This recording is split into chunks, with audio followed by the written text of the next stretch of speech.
Chinese Communist Party members and their families. I mean, the reasoning behind it is astounding.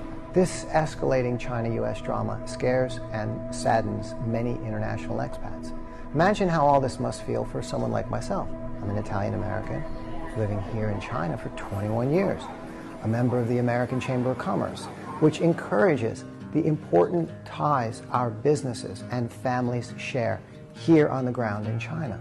And I have to watch American leadership act like this. It's another week, and Secretary of State Mike Pompeo took fresh aim at China again, saying the United States would impose visa restrictions on Chinese firms like Huawei that he accused of facilitating human rights violations. A telecom company.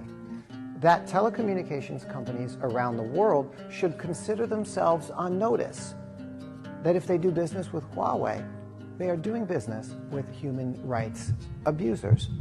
This is incredible. Pick a country and imagine them saying to you, if you do business with Verizon in the United States, you are doing business with a company and country that has killed millions of innocent civilians in Vietnam, Cambodia, and all across the Middle East. That is the warmongering history of the United States, is it not? And we must consider their human rights abuse and neglect with close to 1 million homeless people wandering America's streets. Yet another round of rescue packages puts most of the trillions where? To rebuild society? No. Once again, directly in the hands of the wealthy. The precious right to protest and complain shouldn't be necessary in the first place. That's the point. Next, they say Huawei is owned and controlled by the Chinese government, but we know from US, UK, and German inquiries they are neither of those two things. Did you know Huawei handed over its entire source code to be examined? Did you know they offered to sign a mutual no backdoor pact, and it was the other parties who wouldn't sign it? I'll explain why in just a moment.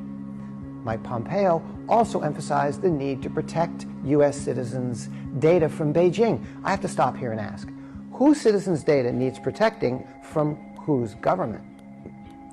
This quote related to the recent decision which shot down the EU-US Privacy Act shows us what's really going on. Let's take a look. The core of the issue was on the contradiction between U.S. law, which requires social media firms to hand over user data to its national security agencies. There it is, in plain sight. The very accusation which Huawei is not doing is exactly what the United States is doing to every American citizen. Here's another question. We all know that China doesn't allow Facebook and Twitter, instead going with its own Weibo and Youku and Douyin and WeChat. So we do understand there is competitive rivalry in the world. But answer me this. Have you ever heard China's government officials actively encourage and bully the rest of the world to ban, to stop using Facebook or Twitter or YouTube? We find ourselves in a world where the United States leadership and policy is indescribable. A fall from global leadership rooted in the old legacy of their imperialism and in such sharp contrast to the genuine good that America has done for the world.